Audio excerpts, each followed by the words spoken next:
Мини депонија ги задушува жителите кои живеат на улицата Цветан Димов кај така наречените колевски гробишта.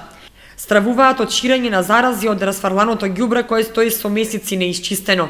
Се шири неподнослива смрдеа, а контејнерот кој е поставен таму одамна е наполнет и повеќе ѓубре ќе се забележи наоколу, дури до улицата. Жителите бараат помош од институциите. Какво ово животно средина да бидеме тие? Ние тука не може дете да излезе да се речеме на чист ваздух да биде некој дете, не може да искочи никој, ни стар човек не може да искочи. Ово ме рише многу, те сега кучиња има, те тука кучиња има. Се сврлат тука ѓубрето. Дојде фрле вика, ти твоја лета се расправиш с нея. Јавја си у милиција, јавја си водовод, јавја се во континерот тргнаме континерот, нема го една недела тука континерот, тргнеме во пором да не е континерот тука, откуша континерот тука. Ово е срамота за ти добиеме некоја шуга, некоја зараз, ти добиеме по тоа болест ти добиеме. А нема кој да се заангажира никој.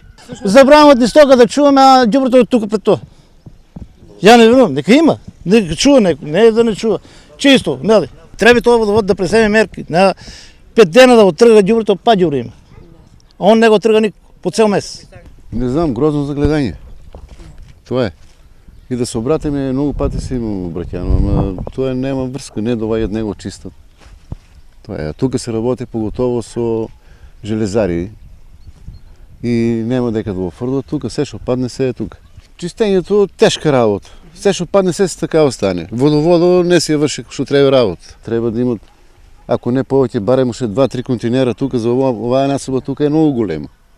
Значи нема дека да го фрлат ѓубрето.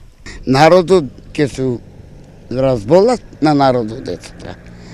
Ама што да правиме?